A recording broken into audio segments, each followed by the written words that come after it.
Hola, soy Auri Y yo, Isa. Somos las responsables de los centros de lectura de Villallana Y Campomanes. Y nos ha encantado la iniciativa de la FAC Yo de científica. ¿Y tú de qué vas?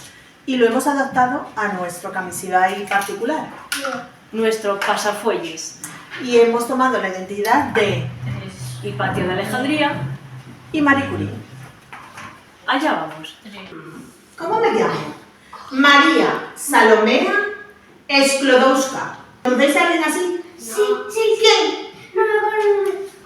María Curie. ¡Oh, qué bien! Soy la primera científica. Bueno, yo lo sabía, pero no me acuerdo. Soy de una ciudad que tenía una biblioteca enorme. Hipatia de Alejandría. Pues nosotros vamos de científicas. Hay un mínimo porcentaje de mujeres que se dedican a la ciencia. Marie Curie, o Madame Curie, como la llamaba. Cuando era pequeña me había hecho una promesa. De mayor sería científica antes que princesa. Un día conocí a Pierre y menuda coincidencia, los dos estábamos enamorados de la ciencia. Éramos un joven matrimonio encerrados en un laboratorio y así descubríamos una cosa llamada rodio y luego otra llamada polonio. Ganamos un premio Nobel por nuestros descubrimientos y fue la primera mujer en recibir tal reconocimiento. Un día Pierre sufrió un terrible accidente y me quedé sola de repente. Me dieron un segundo premio Nobel. Pronto mis conocimientos se usaron en medicina. Curaban más soldados que cualquier aspirina.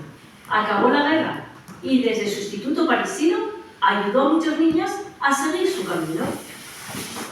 Con Hipatia de Alejandría. Su padre, que se llamaba Teón, era profe de mates y astronomía. Y se empecinó en que fuera una mujer libre y pensase por sí misma. En la Academia de Atenas, sorprendidos por sus conocimientos, le dieron la corona de laureles por ser la mejor estudiante. Y decidí cuál sería mi futuro. Sería filósofo y mi fin el amor al conocimiento. Su casa se llenó de hijos de familias influyentes. Les enseñó a amar el saber.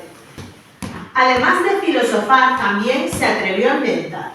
Pero en aquella Alejandría, el conocimiento y la libertad no eran bien vistas. Me asesinaron acusándome de bruja.